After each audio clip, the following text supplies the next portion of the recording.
Attentat qui intervient donc en Belgique, à peine 3 jours après l'assassinat du professeur Dominique Bernard à Arras. Et ces obsèques auront lieu en présence d'Emmanuel Macron jeudi matin à Arras.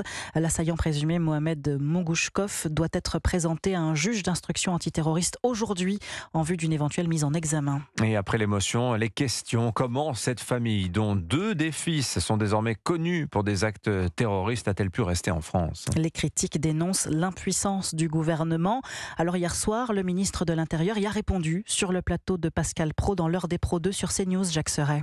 Oui, Gérald Darmanin l'admet, le cabinet de l'un de ses prédécesseurs, en l'occurrence celui de Manuel Valls, n'aurait pas dû renoncer à l'expulsion de la famille Mogouchkov en 2014. Dans ce cas précis, des décisions de justice ont été rendues, on aurait dû les appliquer. À l'époque, des associations telles que le MRAP, la CIMAD ou encore le réseau Éducation sans frontières s'étaient mobilisées. Le ministre est-il en colère aujourd'hui ? Évidemment que je suis en colère, c'est pour ça que je fais de la politique, pour changer les choses. Gérald Darmanin se défend donc en argumentant sur la nécessité de faire évoluer la législation. La France met trop longtemps à juger des demandes des gens qui viennent sur son sol. C'est le sens du projet de loi immigration que je porte. Aujourd'hui, il y a jusque 12 recours quand vous êtes étranger pour pouvoir contester une décision de justice. Nous proposons de passer de 12 recours à 4. Mais hors de question de formuler le moindre aveu d'échec. Gérald Darmanin préfère un discours offensif. Comme je me bats pour les Français et que je sais ce qu'ils veulent, je suis là pour appliquer plus de fermeté.